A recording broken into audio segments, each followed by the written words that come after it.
तुझे घर में महबूब दे कदमन में मां भी सुमा तुझे बाबे अबू बकर सा अम्मा आयशा जी अखिन मो पानी अची वियो। हजरत उमर जे पुट अब्दुल्ला के चई त मां उमर जा थोरा नथी लाए सगा छो त उमर त होयो जे नबी साईं के मुझे ला चयो साईं तवा आयशा सा निकाह कयो कंहिंजे चवण ते कयो वा। नबी साईं अशद आंगुर मथे करे चई उमर मुझे अल्लाह मुखे बीबी आयशा चूंडे ॾिनी आ जैसे पो जे रब तोखे आयशा चूंडे ॾिनी आ जे पाण चूंडियो आ त पो आयशा एड़ी न हूंदी। मां उमर गवाही ॾियां तो आयशा पाक आ सोना तू भी पाक आ। मुड़स वड्डो हुजे कुंवार नंढी हुजे घर कियां हलाइबो नबी साईं को सिखो। नबी साईं जी उम्र हुई 52 साल बीबी आयशा सा नबी साईं जो निकाह थियो त इन कुंवार जी उम्र हुई 9 साल। घणा साल हाणे के कुराड़े के चो त 9 सालन जी कुंवार सा घर त हलाए ॾेखार रोज झेड़ो हुंदो घर में। 52 साल जो पोड़ो घर हलाई वेंदो पर इए हलाए जे नबी साईं हलावा। ए घर अचे तो कावड़े वेठो आ बारी बाह भी घर में तो कढे नाला ही सही न तो खणे अध नालो तो खणे पो घर काडो हले पो तो इंदो न मौली फजरमान तावीज तो वठी रे माई कावड़ जी वेजा पर छा घर ई न हलाबो आ घर नबी से को सिख की हलाबो आ। आयशा के फरमा पानी खणिया अम्मा आयशा पानी पीतो फरमा बुधा थाव में केड़ी जाए ते चप रखया थी मां मोहम्मद भी उते चप रखी पानी पिया। नबी साईं जी उम्र 25 साल पेरी शादी 25 सालन दे घोट नबी जे ला पेरी कुंवार अल्लाह 40 सालन जी बेवा औरत चूंडी हेरे हाणे के 25 सालन जे घोट के चऊं अब मौली साहब तुझे ला माई चूंडी आ निकाह थींदे पर अथी 40 सालन जी बेवा औरत कंदो शादी तो मोला पंहिंजे मथे में हणो मां चो इन सां निकाह कयां मुझे ला कुंवारी हो जे बेवा औरत सा छो तू असा एडा सोना हूं या मदीने वारो साईं वधिक सोनो हां तू असा एडा सोना नहीं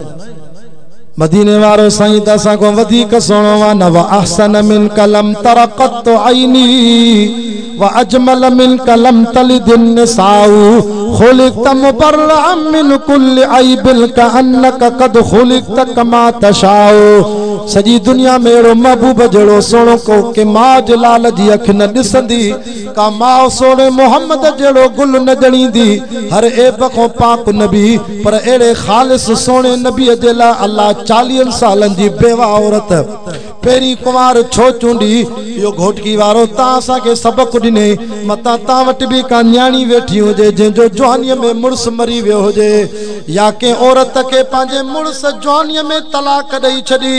या के औरत जो मुर्स वफात करे वो शहीद थी वो इन बेवा औरत जा भी हक तव मुसलमानो इन जी जिंदगी न विञाए जो इन तलाक दिनल माई सा तलाक दिनल औरत सा तलाक दिनल औरत सा नफरत न कबो जवानो इनन के भी पसंद करे किथे न किथे न्याणिन के शादी करायो छो त ता एडा सोना न आयो जेडो मुजो महबूब मुस्तफा सोनो आ मां रब उन के पेरी कुंवार भी 40 सालन जी बेवा औरत दिनी सबक आता नबी से असा को मथे सोना न पो भी अल्लाह बेवा औरत दा शो शादी कराई त जे उम्मत के खबर पे त बेवा औरतन जा हक घणी पसंद थियूं एको घरवारियूं पसंद नबी साईं के बियो खुशबू याद है ना गाल ऐ टी नबी साईं के केड़ी पसंद आ बुधो जागो चेतो व कुर्रत आईनी फि सलात 3 नंबर ते सजी दुनिया में मां मोहम्मद पाक के नमाज पसंद आ इनके चो हल नमाज ते साईं दुआ कजाए पर्दा से हमरा वने पयो बार बाईपास ते अब हेडे पंजाब पा हेडे सखर सिंधा काडे विंदे से हबीबुल्लाह शाह पंजाब वना तो ओबावड़े अरे पप्पू मु गाड़ी जो हेडे सखरा सैयद दुआ कजाए मु सखरा वना पंजाब तो पुजी वेंदा या दुआ लगंदी मुजो मुर्शिद साईं अब्दुल समद हाले जी वारा अल्लाह उनके सेहत अता फरमाए साईं फरमाइंदा त बेनमाजी के मुर्शिद जी दुआ न लगंदी। असांजे जिस्म में अल्लाह ताला हवा सही पंज रखियान अखिन सा दिसण जो हवासा कनन सा बुधण जो हवासा नक सा सिंगण जो हवासा हथ सा छुअण जो हवासा जुबान सा चखण जो हवासा दिसण बुधण सिंघण चखण छुहण ये पंज नेमतूं मां अल्लाह ॾिनियूं थमा त पोइ पंज वक्त नमाज पढ़ी आ त मां अल्लाह खे ॼण इन पंज नेमतुनि जो ॼण सदको ॾेई छॾई पंजामो घणी मिलियूं नमाज़ पंज पंजामो पंज छो त नेमतूं भी पंज नमाज़ूं भी पंज तॾहिं उलमा लिखंदा जेको नमाज नथो पढ़े मथां क़यामत ॾींहुं अल्लाह अंधो करे न उथारेस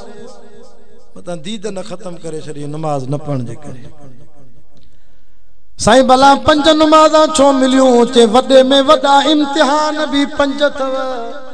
इम्तिहान घणा पंज साईं कहिड़ो इम्तिहान फरमाए नंबर पहिरों मौत वॾो इम्तिहान आहे सकरात ॾाढी ॾुखी आहे दुआ कयो छल मरण महल कलमो नसीब थे हबीब के तौहीद ते मार तू कलमे सां कादिर बेड़ो तार तू आमीन कर रात 12 थिंदा दुआ कबूल थींदी माना मूंखे तव्हांखे कलमो नसीब थे हबीब के तौहीद ते मार तू कलमे सां कादिर बेड़ो तार तू माशर में मौला न करो खार तू माफ कर तू मुझू मिड़ई खताऊं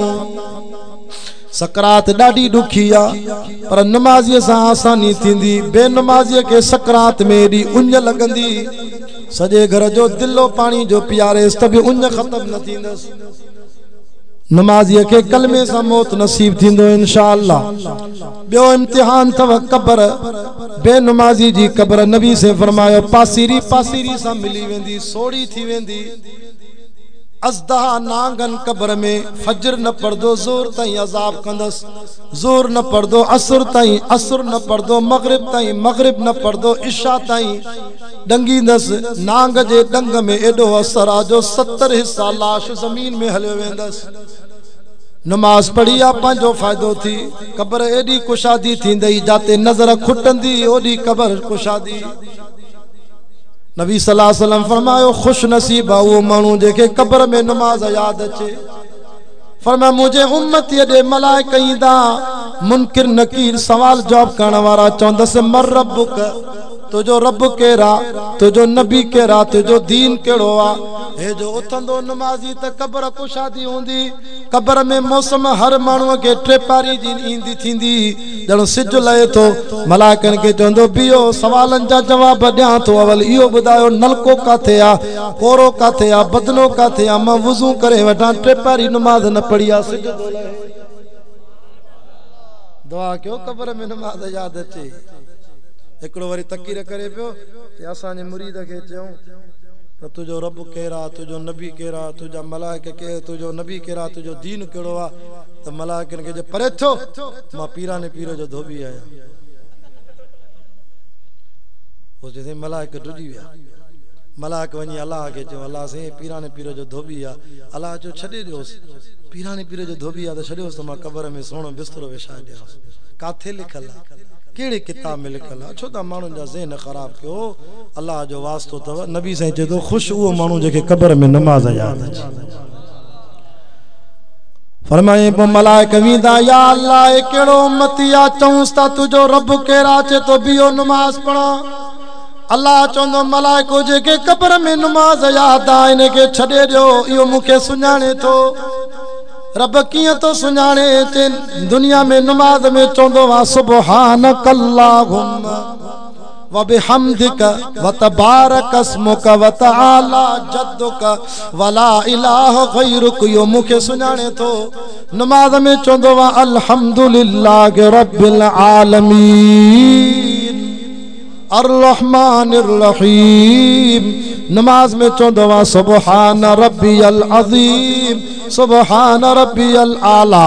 नमाज में चवंदो वा अत्तहियातु लिल्लाह वस्सलावातु वत्तय्यिबात मलाइको तंग न कयो सवाल जो जवाब मिलियो रब वरी बियो सवाल क्यों से तुझो नबी केरा तभी चे नमाज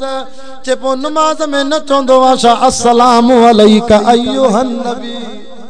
अशहदु अन्न मुहम्मदन अब्दुहु व रसूलुहु। नमाज में अत्तहियात का पो चोंदो वा अल्लाहुम्मा सल्ली अला मुहम्मदिन व अला आलि मुहम्मद। जेके नमाज याद आयो मुझे नबी के सुञाणे थो।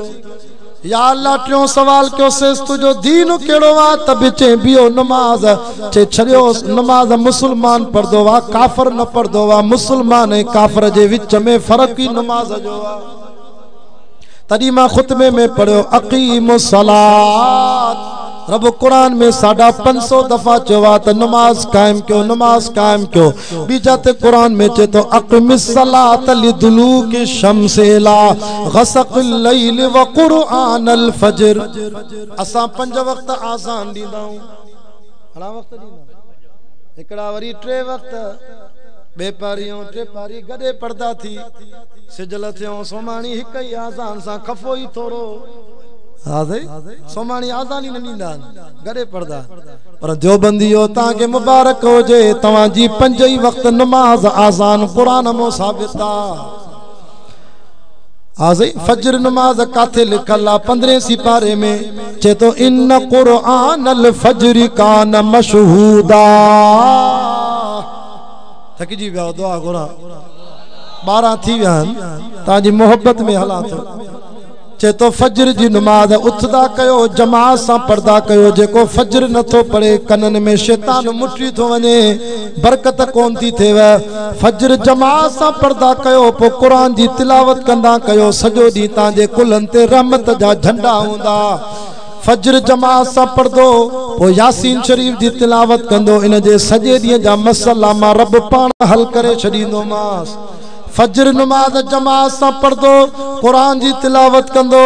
यासीन पढ़दो उन दी ते मरी वियो त क़यामत दी मा अल्लाह शहीदन जी कतार में उथारींदो मास। केडो फायदो तव घोटकी वारो हिन उम्मत ते अल्लाह केडो मेहरबान आ। अम्मा बीबी फातिमा तो ज़हरा रज़ी अल्लाह अन्हा फजर पढ़ी सुमी पई नबी से घर आया। न्याणी छाती करे फातिमा बाबा निंद थी कया रात 7 सिपारा तहज्जुद में रब के बुधाया मथे में सूर पेवा थोरो ओ जागो आ बाबा नमाज पढ़ी पो सुमिया ना फातिमा उठी अल्लाह जो जिक्र कर कुरान पढ़ इशराक जे टेम तई जागंदी कर छो त मुजो अल्लाह फजर का पो रोजी विराइंदो आ जेके सुम्या पिया हूंदा उन्हनि जी रोजी तंग करे छडींदो आ। असां ने भागा छोरा सुमनी रात जो 3 बजे ता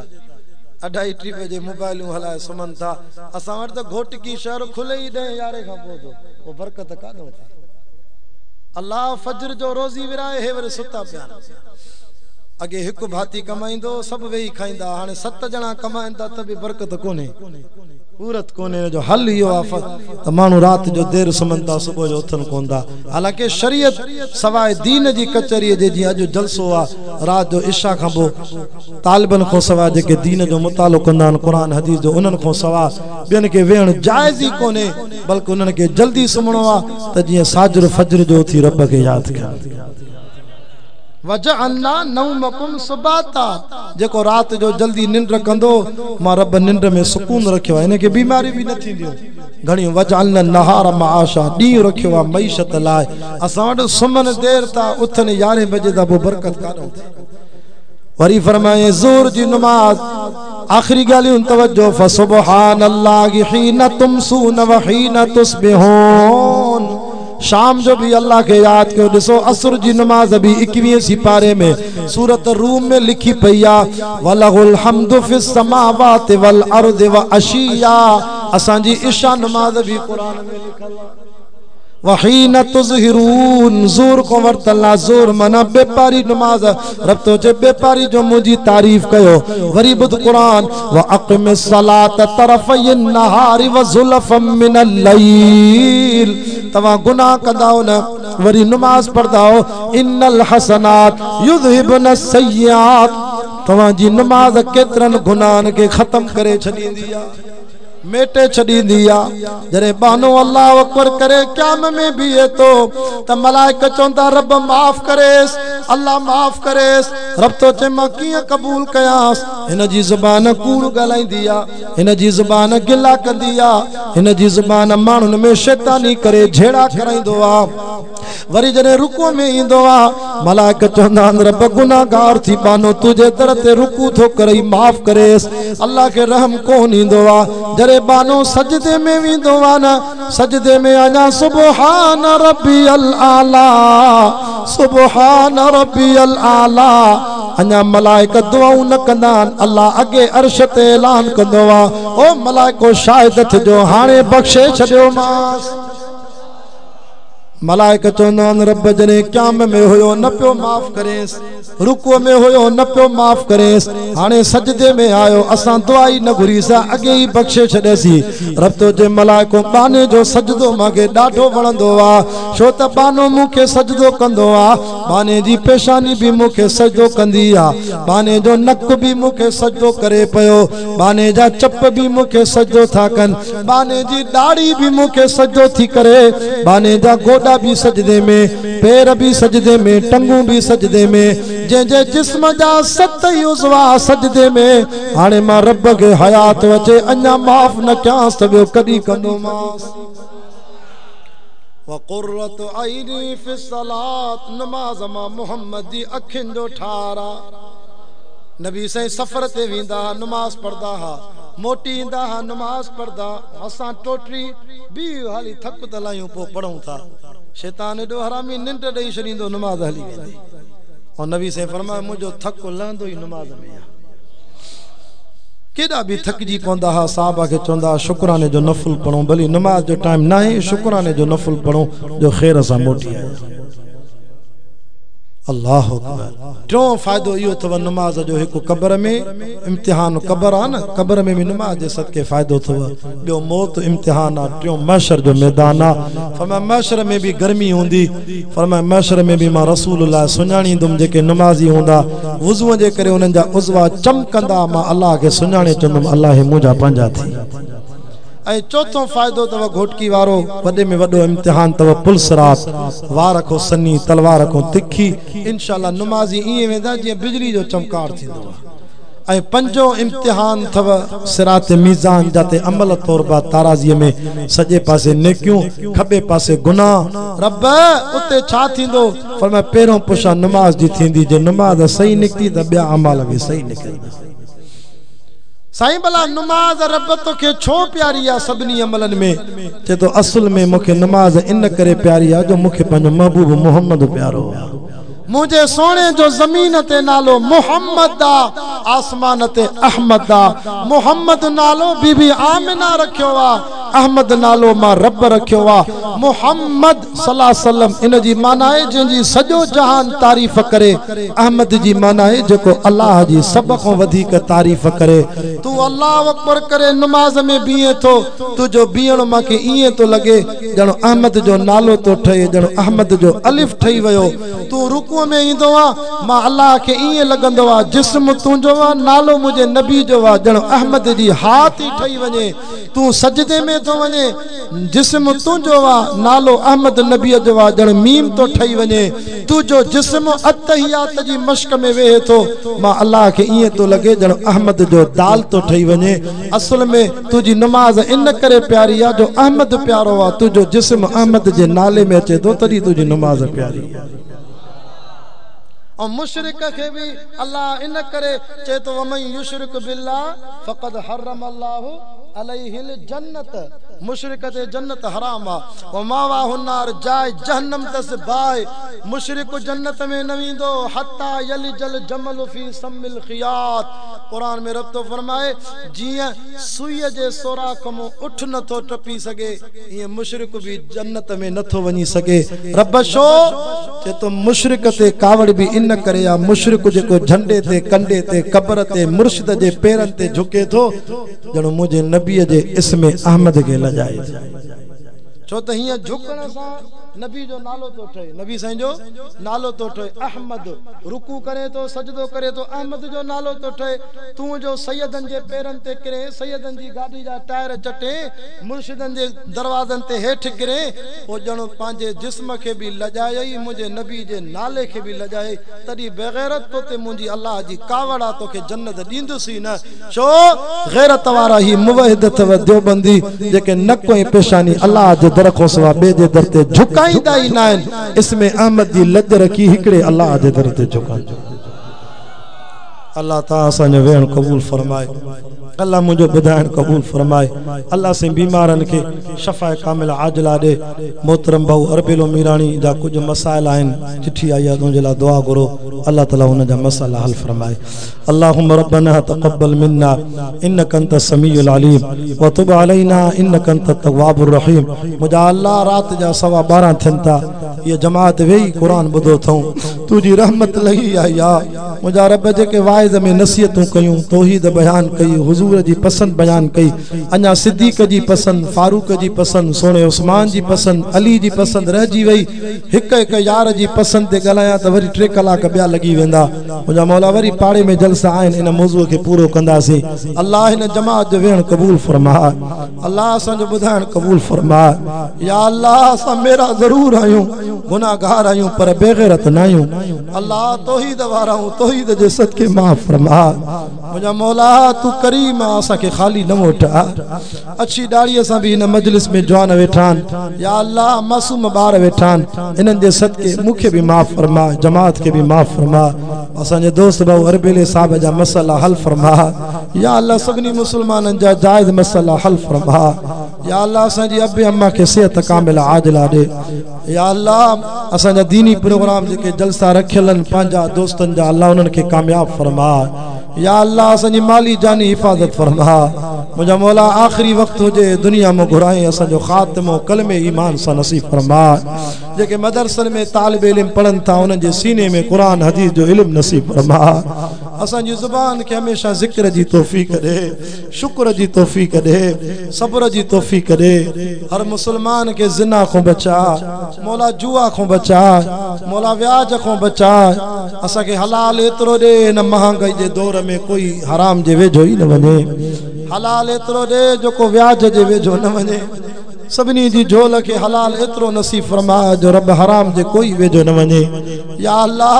कंहिंजा बच्चा ॿार अस्पताल में बीमारनि के घरनि में उन्हनि खे शफ़ा अता फरमा या अल्लाह मूंखे ख़बर न आहे कंहिंजी दिलि में कहिड़ी हाजत आहे जायज़ उहा पूरी फरमा हिन लाउड जे ज़रिए अमड़ियूं न्याणियूं के घरनि में क़ुरान पई ॿुधनि मता हिन दुआ में शामिल हुजनि अल्लाह उन्हनि जो बि जायज़ हाजतूं पूरी फरमा अल्लाह न्याणियुनि जा मसला हल फरमा अल्लाह जायज़ मसला हल फरमा मुंहिंजा मौला असांखे खाली न मोटा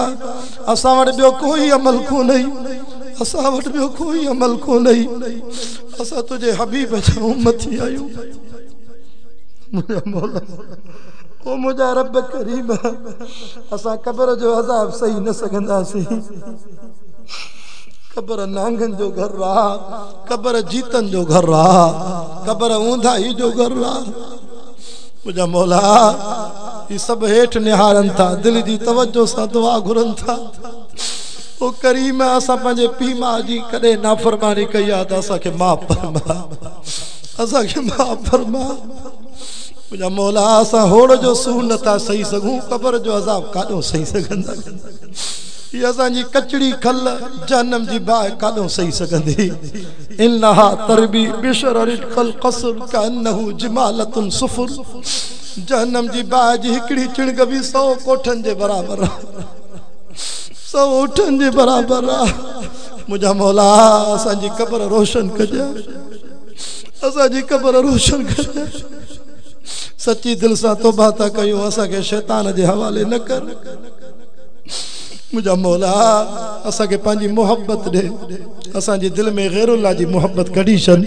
असा के पांजो लुत्फ ए मोहब्बत नसीब फरमा या अल्लाह जाकिरीन बंदन मो असा के जाकिर बना असा ने मुर्शिद साईं अब्दुल समद साहब के शफाए कामिल आजिला अता फरमा मुझा मौला ओ मुझा रब करीम मुझा अल्लाह तौबा करे वरी गुनाह क्या सी तौबा करे वरी गुनाह क्या असां जी तौबा के पक्को बड़ा, असां जी तौबा के पक्को बड़ा। मुझा मौला, ओ मुझा मौला, असां जो मौत आसान फरमा, खात्मो ईमान कलमे सा नसीब फरमा। मुझा मौला, मुझा रब करीम क़यामत दी नबी से जे आडो केड़ो मुंह खणंदासी। असा के मानुन जे आडो बुजुर्ग बनायो थी, महशर में भी रब हुजूर जी शफाअत नसीब कराई जाए। असा जे अंदर जी हाल जी तोखे खबर हा। या अल्लाह, असा के खलवत में जलवत में पांजी हकीकी मोहब्बत नसीब फरमा। खलवत में जलवत में पांजी लुत्फ ए जिक्र नसीब फरमा। अल्लाहुम्मा या मुनजिल अज़बिल फुरात व मुनशियल मिल्हल उजाज वल बरज़खिल हिजल लदी यमनुमा मिन इम्तिजाज व जाइल मिल्हल उजाजत फिल उज़ूबत कद्दुजाज रब्बि शिफना मिन सुकरन वशफ मई कुल इबादत। ई दोस्त मुसा मोहब्बत कंदान, मौला हर साल दावत दे घुराइंदान। अल्लाह इनन जो जायज हाजत पूरी फरमा। अल्लाहुम्मा ज़य्यिन अखलाकना बिल कुरान, आमीन चो। व नज्जना मिनन नार बिल कुरान व अदखिलना फिल जन्नत बिल कुरान। अल्लाह रमजान अचे तो असा के रोजा नसीब करा, असा के तौफीक दे त रमजान में तरावीह जो मुसल्लो पढ़ाए सगूं। अल्लाहुम्मा बल्लिगना रमजान। या अल्लाहुम्मा ज़य्यिन अखलाकना बिल कुरान व नज्जना मिनन नार बिल कुरान व अदखिलना फिल जन्नत बिल कुरान। अल्लाहुम्मा जअलिल कुरान लना फिद दुनिया करीना व फिल क़ब्र मुनसा व अला सिरात नूरा व फिल जन्नत रफीका व मिनन नार सित्रन व हिजाबा व इलल खैरात कुल्लिहा दलीला फक्तबना अला तमाम वरज़ुक़ना अदाम बिल क़ल्ब वल लिसान व हुब्बिल खैर व सआदत वल बशारत मिनल ईमान। रब्बि शिफना मिन सुकरन वशफ मई कुल इबादत। सल्लल्लाहु तआला अला रसूल खैर खल्क़िही मुहम्मद व अला आलिहि व सहाबिही अजमाइन सुम्मा अजमाइन बिरहमतिक या अरहमर राहिमीन। ला इलाहा इल्लल्लाहु मुहम्मदुर रसूलुल्लाह।